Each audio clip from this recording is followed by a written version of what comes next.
Good morning. It's another edition of It's the Movie of the Week show from Empire Magazine. I'm editor Dan Murphy. With me is reviews editor James Jennings. Hello. And as always, senior editor David Michael Brown.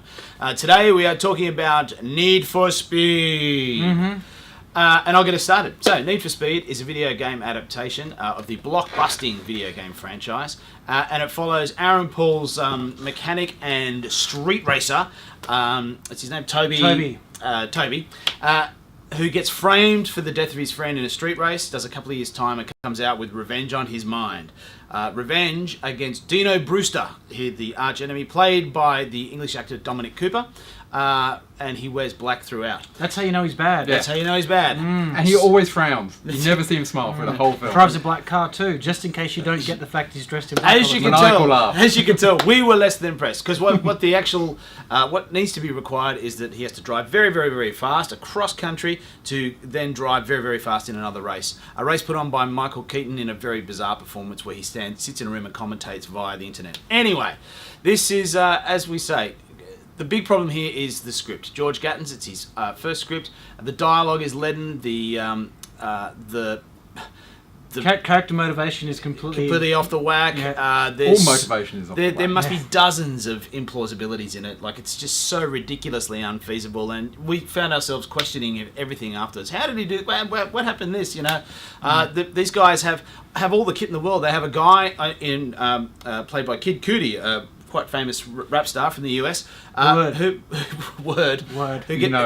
who flies planes to act as a spotter to clear traffic and stuff they're all wired up. Look, it's which is maybe okay, but then he manages to suddenly acquire helicopters, and everywhere he goes he has a different thing he's flying in, and because he just nicks them. And then Really? somehow he's in the army. Well, look, Yes.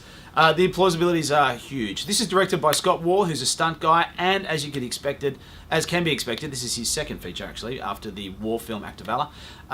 It's the car stuff is pretty amazing. Even more so because there's no CGI and the actors do a lot of the stunt driving themselves. You've probably seen a bunch of the clips where the behind-the-scenes stuff where you've got Aaron Paul sort of kidding in and learning how to drift and all that sort of stuff. And the car sequences are pretty impressive. Yeah, pretty damn impressive.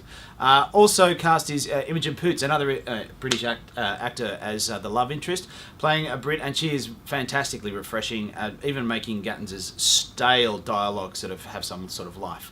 What did you guys think, Jage? Well, in the rich tradition of video game adaptations, it's a pile of crap. Yeah. Name me one good video game adaptation, and Super Mario Brothers.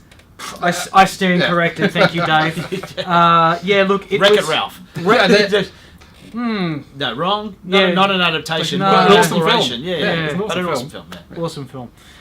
Look, it's just an absolute endless parade of cliches and crappy dialogue and characters who just say what's on the screen all the time. Like, when a characters constantly feel the need to say what's going on around them, it's the sign of a bad film. It's like, look, there's a helicopter on the road. We know there is because we can see it. As the audience, we can actually see. But thank you. So characters all the way through the movie are just saying what they see. Look, the cast give it a kind of a royal try, but even the things that are supposed to be funny aren't funny. Every gag falls flat. Yeah, Cootie's pilot wants to be referred to as Maverick all the time. Yeah, there's loads of references trying to be cool. They reference speed. They're at a drive-in, bullets playing. They're trying to sort of touch stone with all the fast movies that you could think of. But it basically makes a Cannonball Run, which is kind of racing across America. It makes that look like a sensible serious film. That had buckets of charm And had Burt Reynolds. because of Burt Reynolds. If Burt Reynolds had been in Need for Speed, it would have been a very different film, obviously. Which leads us to the star, and this is obviously a star vehicle for Aaron Paul after the success of Breaking Bad. And in Breaking Bad, he's drug dealing sort of meth freak Jesse is a completely on edge character, and he's fantastic in the role.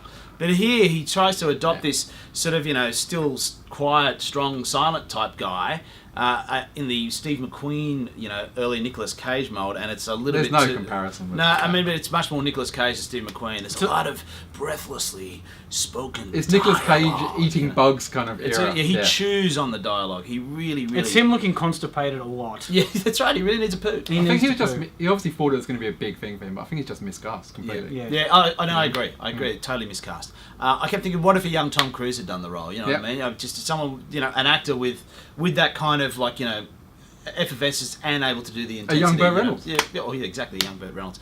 Look, if you're really into the video game and you're really into car action stuff, there's some stuff here to enjoy. And Imogen Poots, as I say, is fantastic. She's the best thing on the screen by fast quarter mile.